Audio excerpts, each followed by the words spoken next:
Hi, welcome to my YouTube channel. I'm Olivia.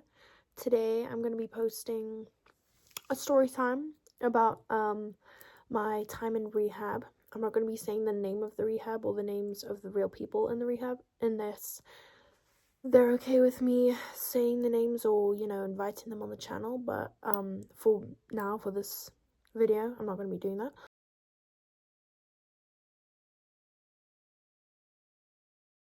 If you're coming back to my channel, thank you. If it's your first time here, also thank you. Please like and subscribe and maybe comment your thoughts and opinions. Even if you disagree with me, I'm happy to know the information that you're thinking. Yeah, let's get right into it. So, let's start off by saying my reason, or the reason I was sent to rehab by my parents. I was basically sort of failing at school, and in grade 11, about 2 years ago, or a year ago, yeah, last year. And yeah, I was really struggling, and I was addicted to my phone, but I mean, what teenager isn't? But yeah, so my parents decided to send me to rehab. I think it was a bit extreme. I think they could have gotten me a tutor, or I don't know, taken my phone away or something, like sending me to rehab for being addicted to my phone or like failing at school. It's a bit much. Plus, it was like March, so like it's the beginning of the year. Like, I have time to, get better. But the previous years, I still haven't, like, I wasn't doing well at school. Like, I almost failed grade 10, but I did pass. So that's one thing. But yeah, anyway, in March, my parents decided to send me to rehab for 3 months. That is, for the rehab I went to, that was the least amount of time you could send your child there. The most is as long as the child needs to be in there. You have to keep paying, obviously, but, yeah, anyway. So, yeah, I was sent on the 12th of March, I think, or 13th, something like that. And I was, like, bawling my eyes out, because I had, like, recently gotten into a relationship with my current boyfriend, and, like, it was going great, and, I was gonna miss him, and, yeah, I liked him for a long time, and, we finally got together. If he's watching, hi, I love you. If he's not, I'm gonna force him to watch it, so he will be. Anyway, or actually, please don't be watching this. It's just so cringe. Anyway, so yeah, I was sent there, and there were about 12 other girls in the rehab. It was kind of a awkward time, like the first week at least, the first 2 or 3 weeks, first month or so even, were quite awkward, because obviously, like, I wasn't allowed to really see my family. That's actually not that obvious. Like, they only let you visit your family once every month and a half, and only your family. They can't bring, like, a boyfriend, a friend, yeah, maybe extended family, but not family, friends, nothing. I kind of get that, because but it's still, anyway, you were allowed to have a phone call with your family once a week. During the first 2 weeks, you're not allowed to have a phone call with your family. Crazy. Yeah, and during your phone calls, they would monitor them. Like, there would be 2 other girls, who were in the rehab, like sent to the rehab by their family. This was like a minor-only rehab. The people that started this rehab also had, like, one for minors and adults, but I was sent to the minor one because I was 17. Yeah, so there would be 2, like, other girls who were sent to the rehab who would monitor the phone call, which I think if they're gonna have a monitor, it should be someone who works there, you know, that makes more sense. Like, yeah, still the phone call, the monitoring the phone call, I thought was a little weird because, like, let me have my time with my family, you know, like, but I kind of got it because, like, I could lie and say, like, crazy stuff, like, you know, they're abusing me, they're hitting me, they're not feeding us at all, and then, you know, it was, I don't know, I thought it was kind of weird that they would monitor the phone calls, but I was like, you know what, it's fine, it's just a phone call, like, I can sleep in peace at least, yeah, during the first week, they gave you, the first week as a, like, introduction thing, like, if you, like, did something that wasn't allowed, they'd let you off the hook and be like, you know what, it's your first week, if they told you this before, you know, you probably didn't know now, like you probably forgot or something, so, you know, they'd let you off the hook, which is good, it's fair. It was kind of tough for me to adjust because, like, just a bunch of, like, there were lots of rules, and it was really hard to, like, keep track of, like, you know, what the rules were. So I'm gonna tell you what some of the rules were after I fix this. Sorry, my necklace was, like, tangled with each other. So most of the rules they had weren't, like, written down because they were, like, fresh, because, like, the rehab somehow realized, oh, this is a bad thing that happens, even though those rules were genuinely ridiculous, and I don't, anyway, so, this was, like, a religious rehab, so they would do church on Sundays, like, before meals, you would pray, ow, sorry, ow, I just pricked myself with a safety pin, embarrassing. Anyway, so the weirdest one, or the one that I thought was the most ridiculous, was, you're not allowed to sing secular music, which, is, like, non-Christian music.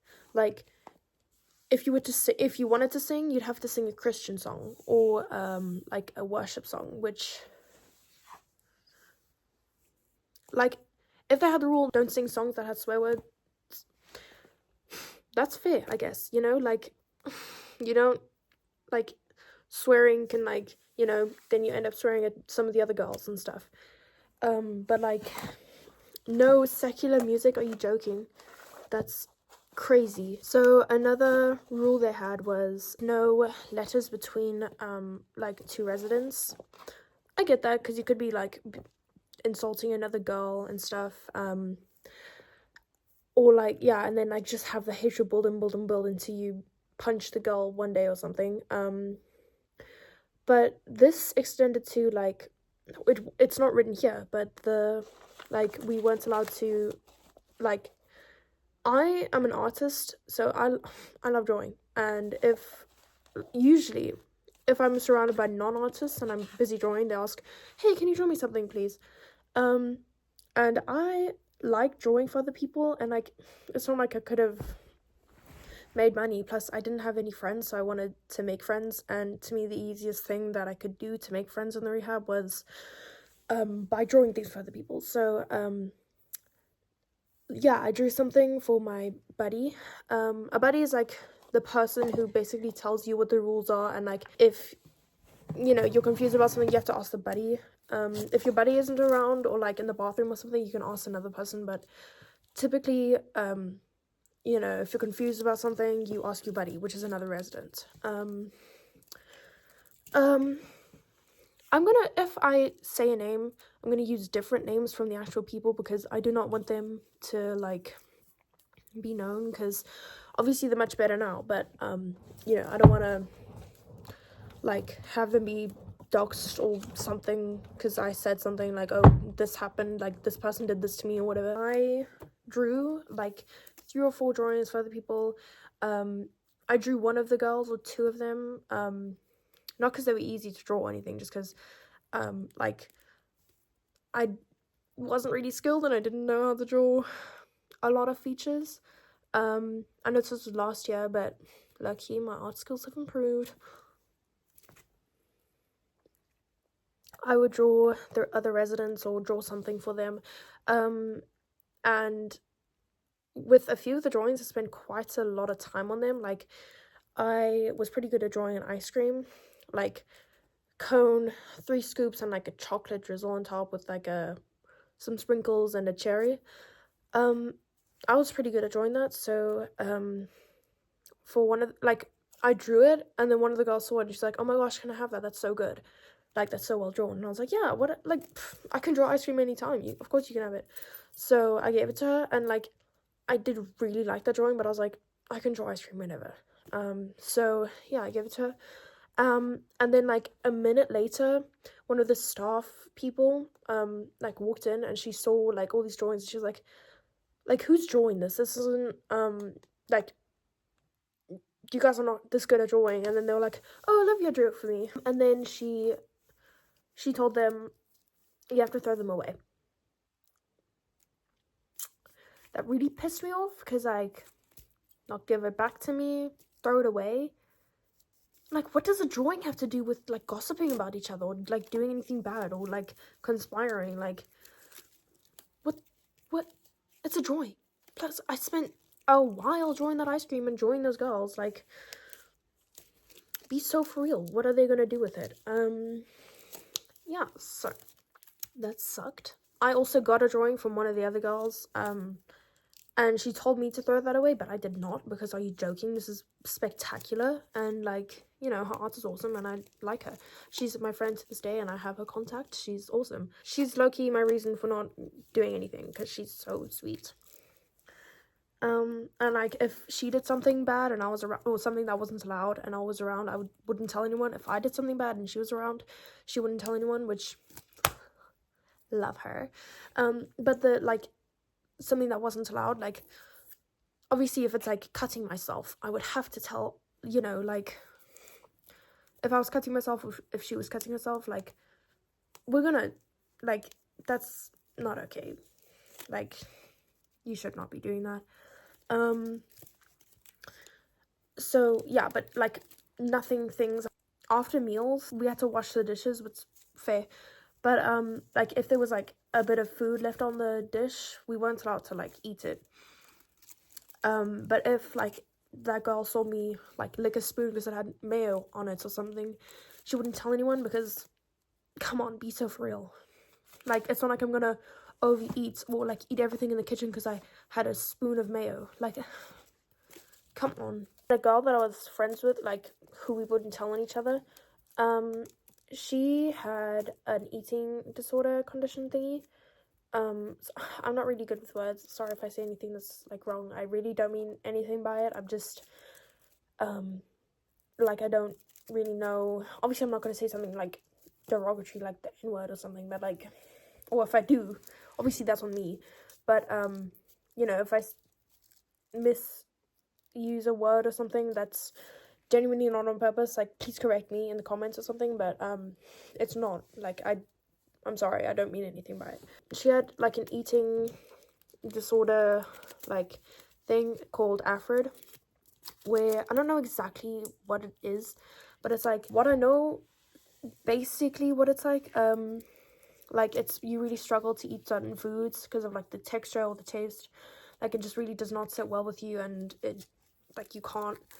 And the girl, I'm gonna call her Emma, because, you know, I'm tired of calling her the girl, because she actually does have a name.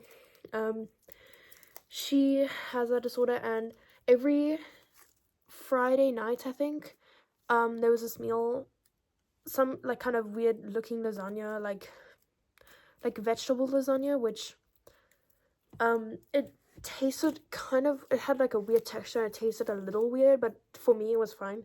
She really struggled to eat that though. And like, it would take her like 20 to 30 minutes longer than everyone else to finish, which for me that was not a problem, because like, I get it, you know, I struggle with certain foods, even though not saying I've ever, I'm just saying, like, some, like, eggs, I don't like eggs, but yeah, so, like, I would not be mad at her if it took her a while to eat, and one of the nights, it was the second week in a row where her parents did not call, and she was, like, really upset over it, and it was a Friday, so, like, we had that dinner, and, like, her being upset plus the food that, you know, she did not like, really, like, she couldn't eat it, and she refused to eat it, and the, like, staff member who was on duty that night, she, like, made us all sit and wait for 2 hours for her to finish eating, and trying to convince us that it was Emma's fault. It's not Emma's fault, bro. It's your fault. Like, this is not an easy thing for her to do. She was putting us against each other, basically, like, trying to make us hate each other, like, and then she told us not to fight. Like, you're doing this to us. You are making us not like each other. I did not hold that against Emma when she couldn't eat that. Another thing, we weren't allowed to have, like, calendars, because, like, they said, oh, you're counting down the days till you get out, which, okay, and,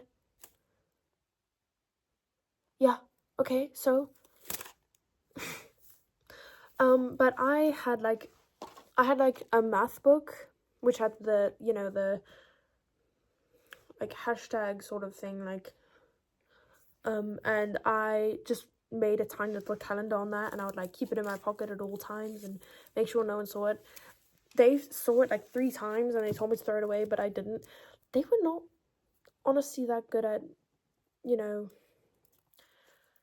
going through our stuff, but honestly, if that was something, like, a big concern of them, like, me having a little calendar, be so for real. Yeah, and,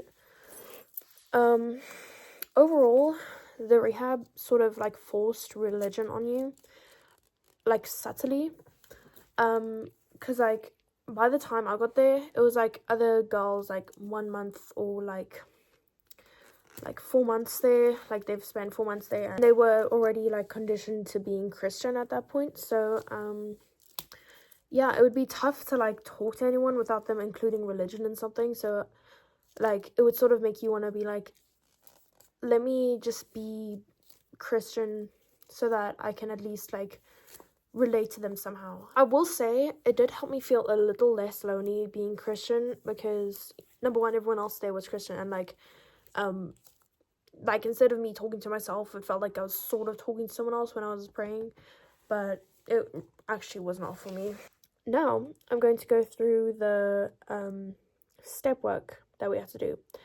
Step work is basically, like, the school curriculum thing they had, where it was not school, it was more, like, helping you get better kind of thing, and that's great, but, some of the stuff they had us do was kind of crazy to me.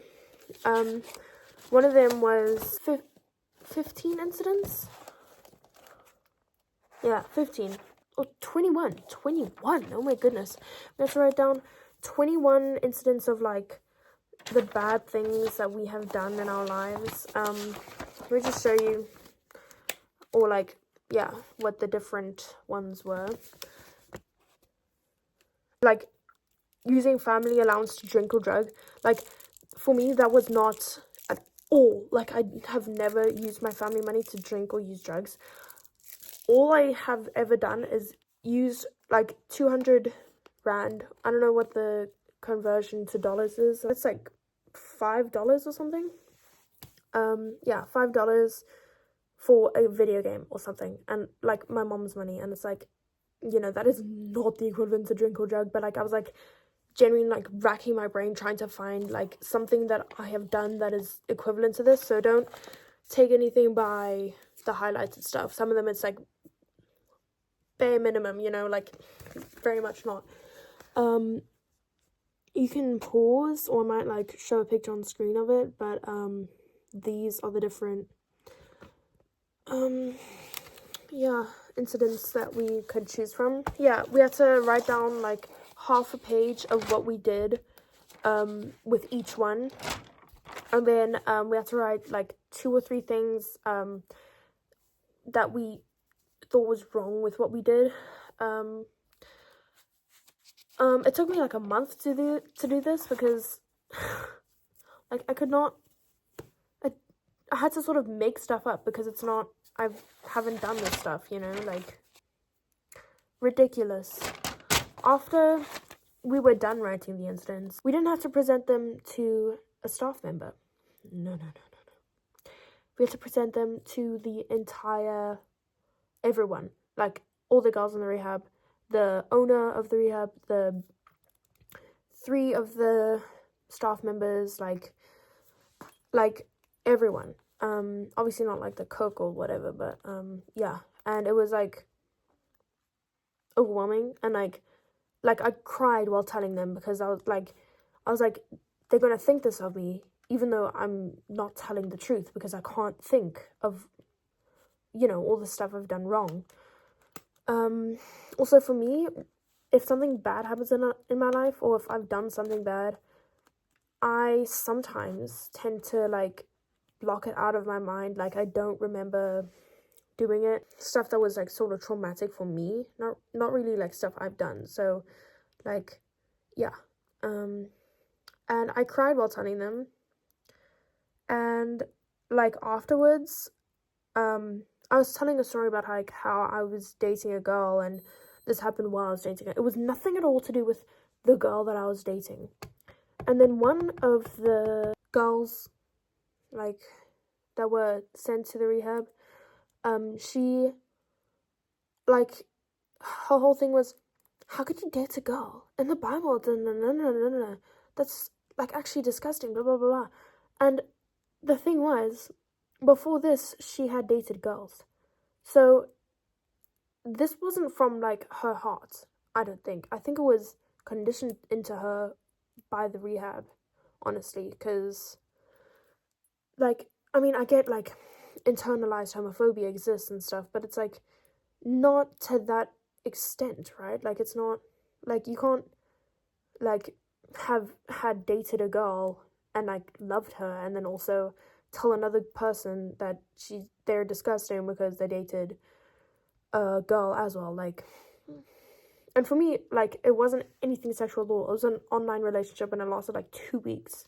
So, in that case, I mean, there was nothing, like, because it was a Christian one, it was, like, no sex before marriage and stuff. So, you know, there wasn't even any of that. But, yeah, that was low-key crazy. And then after I told all my incidents, the staff, like, member who was, like, in charge of me, sort of, she would, like, ridicule me in front of the girls and, like, make me cry, sort of on purpose, because how could you do all this awful, disgusting stuff? It's awful, I can't believe it.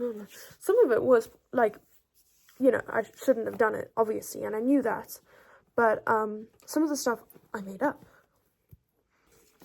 Let me tell you the worst thing that ever happened in the freaking place.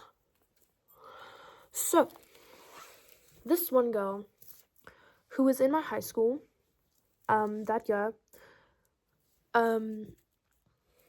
like, she has been in my high school, or had been in my high school for, like, since I joined, since, like, grade 9.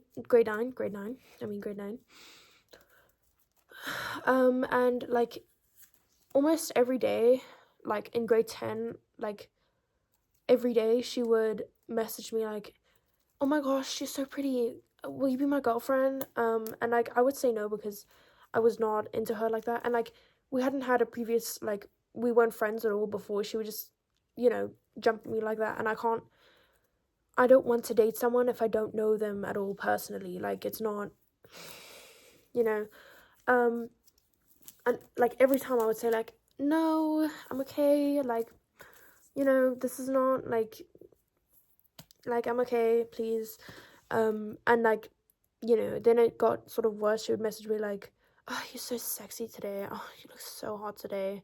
And I mistakenly once told her I was a furry, which I am. But then she sent me like a picture of like a kimono me or something, like sort of thing, but like really bad quality, like from Amazon, of like a tail and ears and a muzzle with like cat whiskers and stuff. And she's like, "Will you wear this?" And I was like, "No, please, no." Like, number one, I'm not like, that's not for me, that kind of stuff. It's fine if you're into it, but also like I don't. We're not dating. Don't talk to me like that. That's weird. And then hey, this is me. I'm busy editing right now, but I forgot to add that that girl. She also told everyone in the high school that she was pregnant. She was lying because like whenever anyone asked for proof, she'd just be like, oh, you know, and like she was so doing it for attention, which is crazy.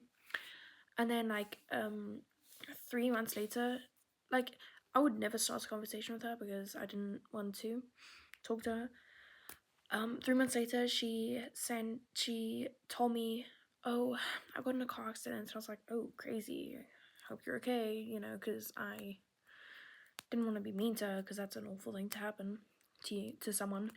And then she's like, "Yeah, the baby, you know, died in the accident." She said she had a miscarriage, and like that's really awful if that really happened, but she was sort of known for lying about stuff, so like no one really believed her.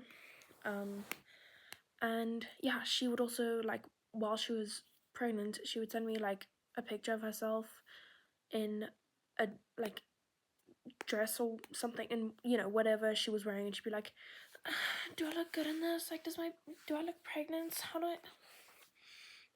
And like, it just made me really uncomfortable. And I kept telling her to please stop talking to me, and she just would not.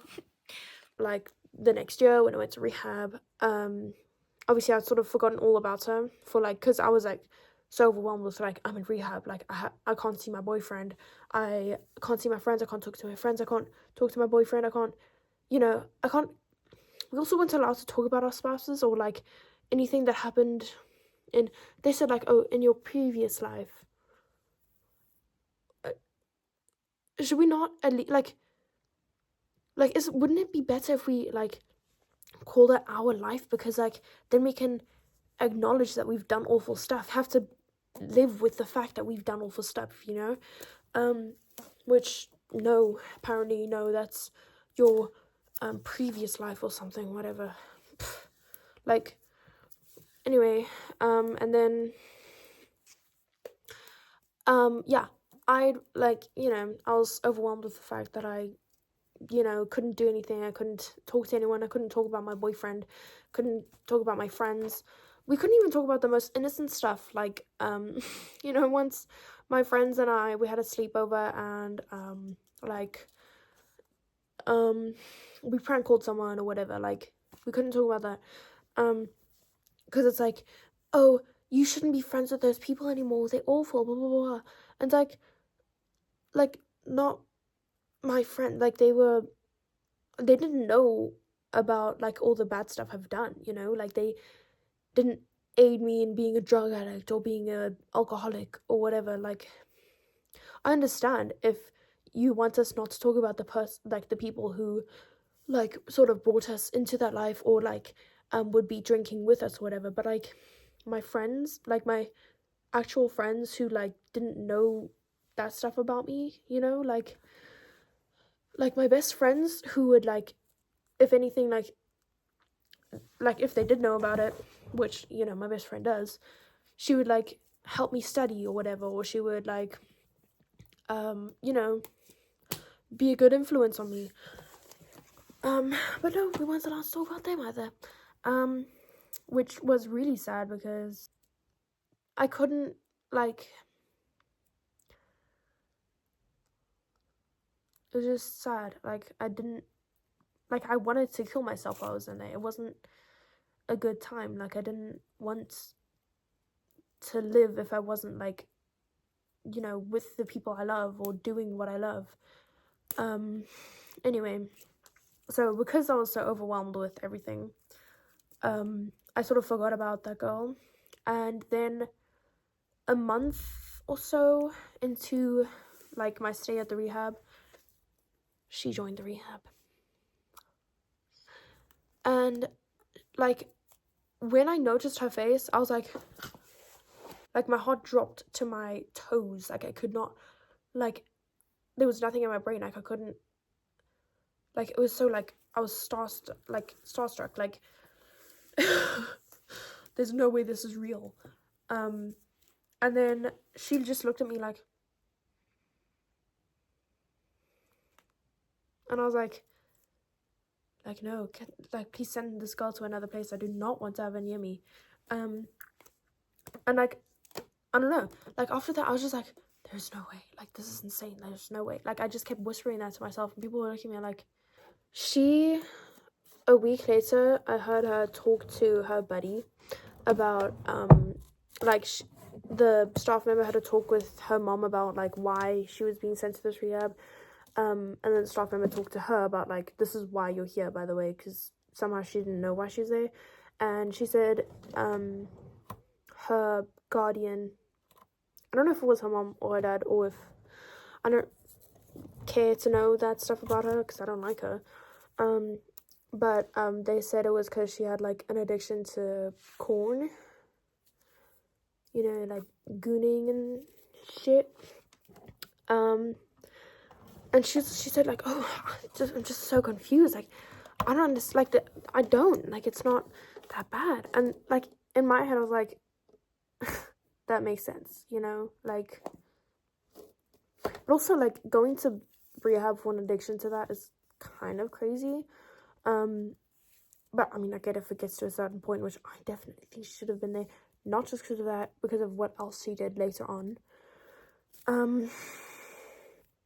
But, yeah, like, I just could not believe she was there. Like, of all the rehabs she was sent to, this one? Are you joking? With me? Anyway, so yeah, I was terrified. I'm not gonna lie, I was terrified. Every night, I would, like, pray that she wouldn't, like, come into my room and do something weird. Obviously, I didn't, like, think that would happen, but I was just, like, worst case scenario, because, like, I overthink a lot. So, yeah, I was just definitely overthinking, but I was also, like, you know, terrified, because she has been really weird before, and she has said that's all that creepy stuff to all of my other friends as well, which is crazy.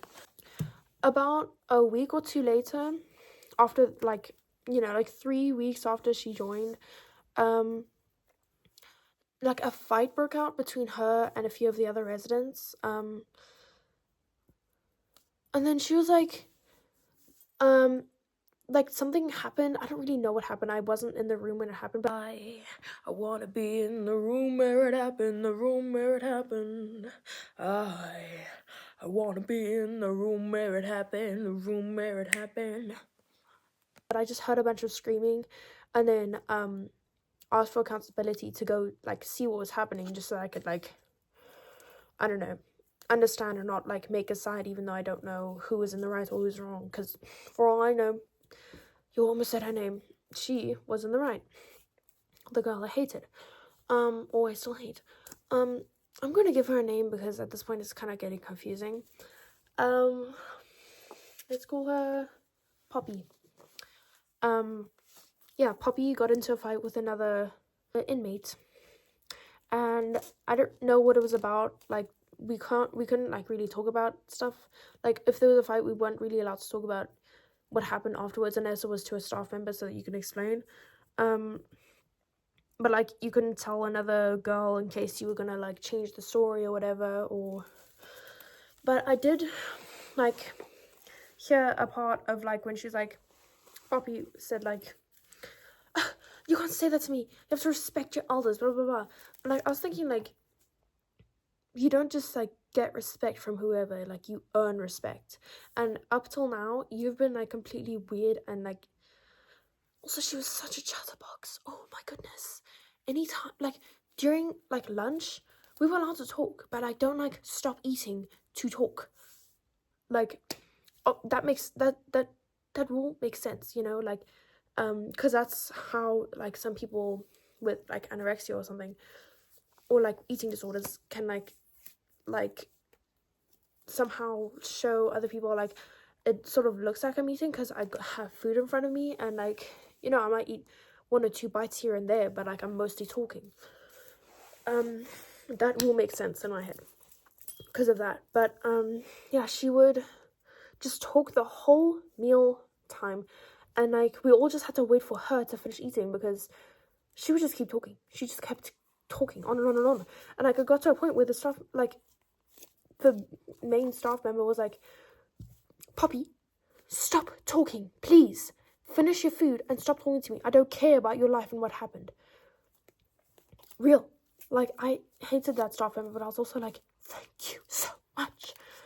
Like, also, like, honestly, hearing her voice was kind of a little bit triggering for me because I was like,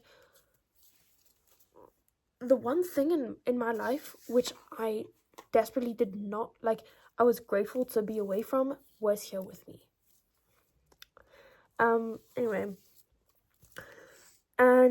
Anyway, let's go back to the original story. Yeah, and then she like threatened to kick. Poppy threatened to kick. I'm gonna give her a name, a different name, Kayla.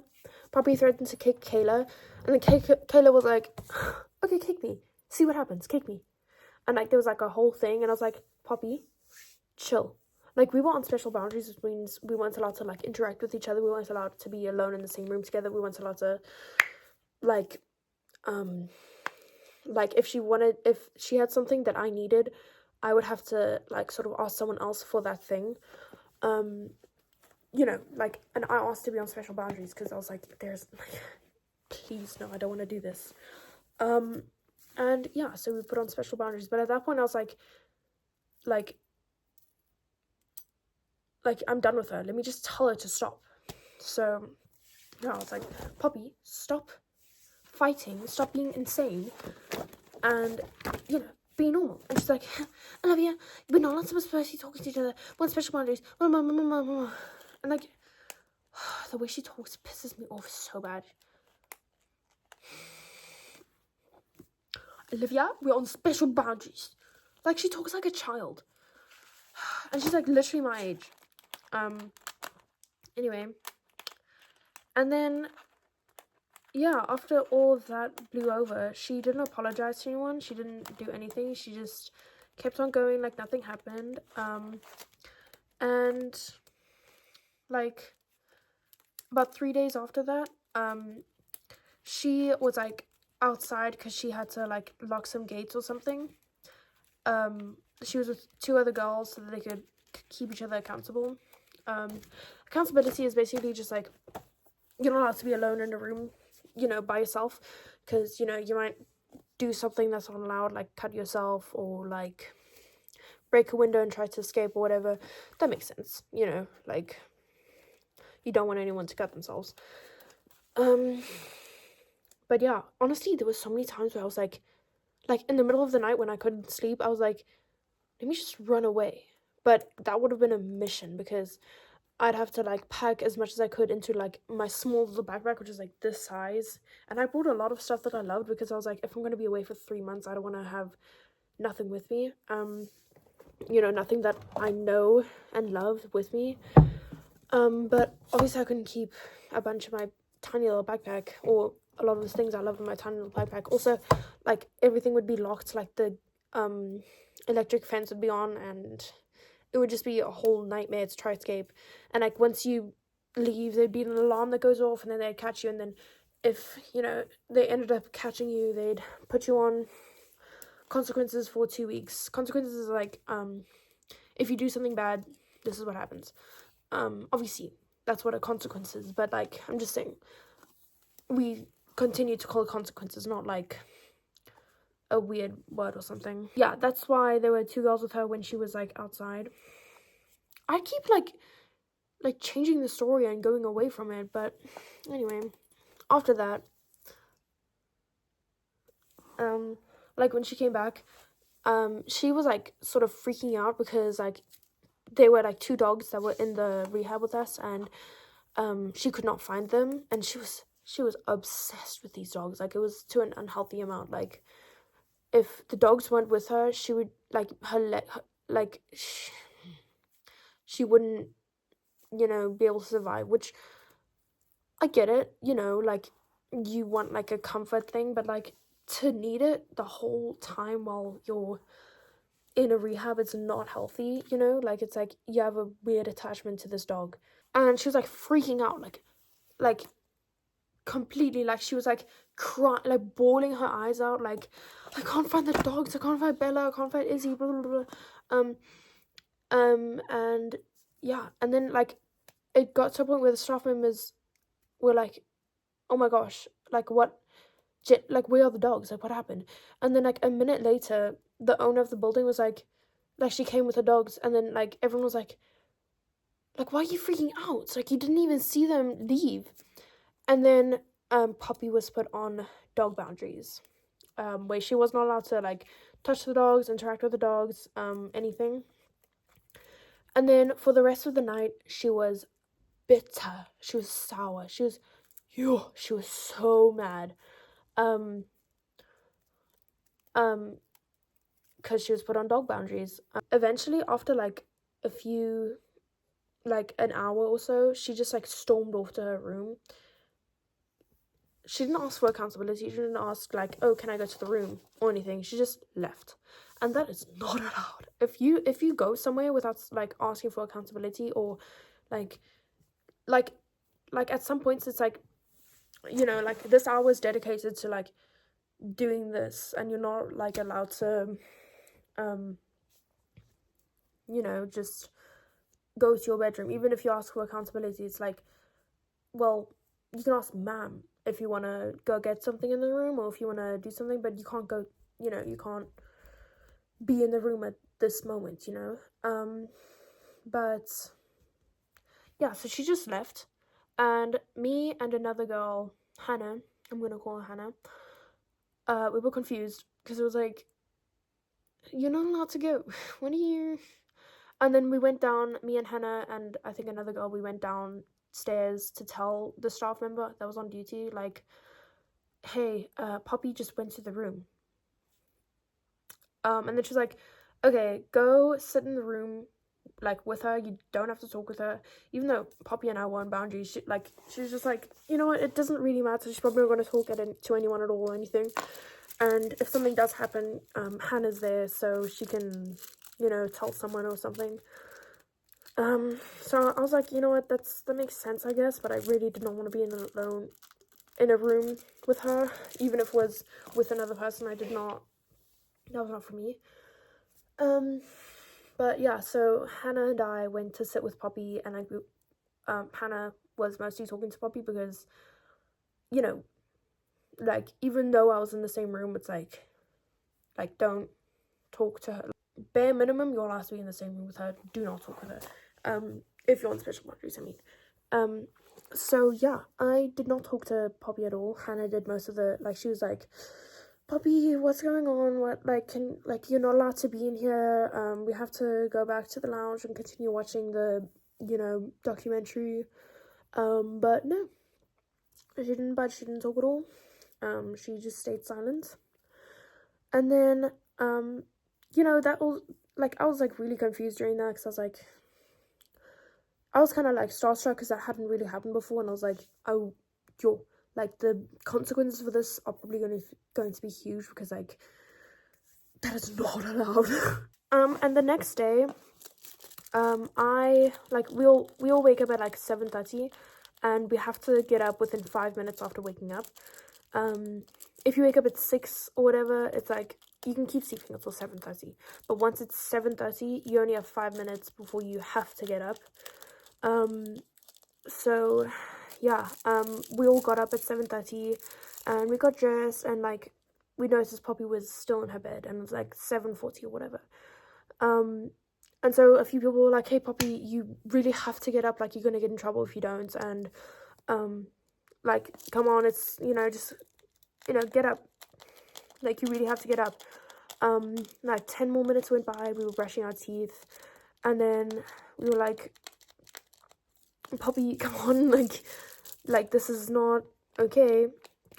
And then we went downstairs so that we could do our morning duties, which is like mopping the floor, cleaning the toilets, like cleaning like a daily clean of the building, which is fair. It's like chores and stuff. But anyway, we got downstairs, and then the staff member on duty was like, "Where's Poppy?" And we were like, "She's still in bed. Like, she refuses to get up." And then that staff member left, and we all knew obviously she's going to go like try get Poppy out of bed, but like we were honestly like kind of like scared for what might happen, because like this is a rehab. Like, the girls who are in here, like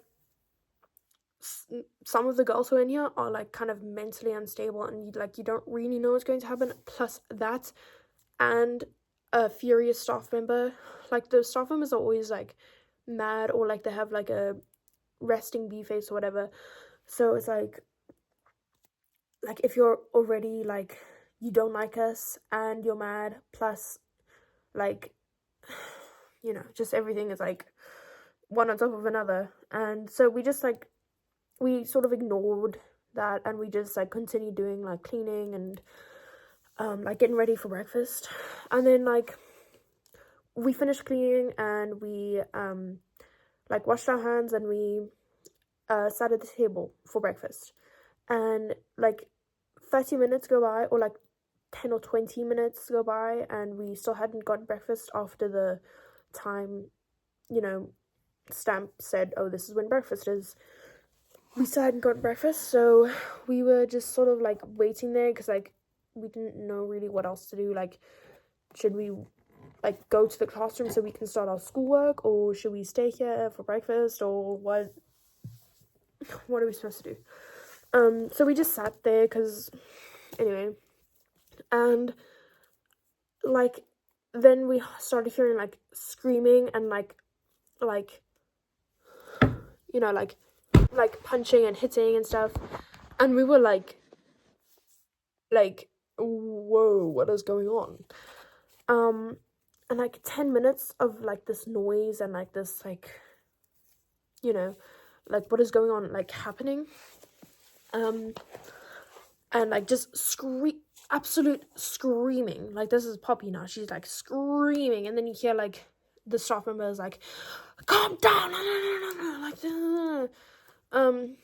and then the owner of the house also was like screaming at her. Like, both of them were trying to like rip her out of bed, but she like was like holding on to bed, which, I'm sorry, I shouldn't be laughing, this is crazy.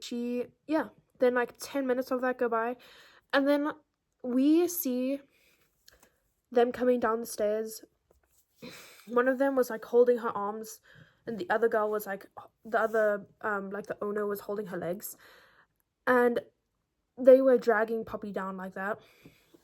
And Poppy was like wriggling and screaming like, "Let me go, this is crazy, I'm telling my mom, no." And all of us girls were like terrified, because we didn't know what would happen. We didn't know what was going on.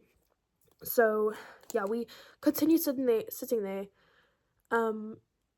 because we didn't really know what else to do. And then they brought Poppy right there in front of us, placed her down, and like just sort of like went on top of her and like tried to keep her like from like kicking and stuff. And then just like we were like terrified down to our bones. Like, we were, what the fuck is going on? Just that continuing on for like 30 minutes, and we would just, no, not 30 minutes, like 10 minutes, we had to sit there and just like, what is going on? And then eventually the staff member was like, guys, go to the kitchen, like lock the door, just stay in there. And like while we were going there, they put Poppy in like another like room that was like on the balcony that had like shutting windows, that like sliding doors to like the outer part of the balcony. And then we saw Poppy climb onto the balcony and try escape, but then like someone was like, ma'am, she's trying to leave, and then she like grabbed her and held her down. Guys, it was honestly terrifying. I like curled up into a ball and like hid under the kitchen sink because I was like, I don't know what's going on. And then yeah, just terrifying. And like after a while of like after 30 minutes of just hearing screaming and stuff like outside the kitchen, we like the angelist best staff member who I love to death, who quit because all the girls were so mean to her because she was such an angel and she would let a few things slide, and they would manipulate her to like let them do stuff. She quit because of that, because she couldn't take the stress of working there anymore. She quit. She's my favorite. I love her so much to this day. She's kind of mean, but she's like, her letting stuff go, it's like, you're a real one, bro. And like some of the stuff she let go was like she knew it's kind of a ridiculous thing to hold against a child. So yeah, I love her. But she came into the room and she's like, hey guys, you need to go upstairs. Like just wait there until someone comes to tell you what to do, like wait, you know, what's going on. And so we did. We went upstairs. And then about an hour later, we saw like a car drive up to the like to the rehab, and like we were like, oh, this might be Poppy's parents, because you know what else would it be? And it was not. It was a camera crew, and they were there to film Poppy and what she's going through. What? That, like, as much as I don't like Poppy, that's like an invasion of pride. Like, that's like, I don't know. I don't know what is fair and what's not fair, but to me that felt a bit like, I don't think you should be doing this. Invasion of privacy and kind of low-key not okay. Yeah, and then like an hour after that, they finally like came to us and they were like, okay guys, come eat breakfast. Okay, we'll try. Well, actually I think we did eat breakfast, but they were like, okay, come downstairs, do your schoolwork, and yeah. And then like a week went by, and like like by the time we went downstairs, we couldn't find, like, Poppy wasn't anywhere, and we did not dare ask like what happened, because like they might be like, why do you want to know? I don't know. So yeah, no one really asked like what happened to Poppy. But then, you know, we figured like they took her somewhere else, because what the fuck. Anyway, and like her stuff was still at the rehab for like a week or two, and wherever she went, she did not have her clothes, she did not have her bedding, she did not have her beloved stuffed animal, she didn't have her pictures, she didn't have anything. Yeah, that was the craziest thing that happened there while I stayed there. But I do have a couple friends who were there as well, who have much wilder stories. By the way, this is probably just the first part of everything that happened. I'm probably gonna make a bunch of other parts. Thank you for watching. Please like, subscribe, comment. Please correct me on any, like, anything that I've said that was not, you know, like, right or something, because I'm not very good at speaking. I'm not. But yeah, please, you know, continue along to see or hear what else happened while I was in rehab. Thanks for watching. Bye.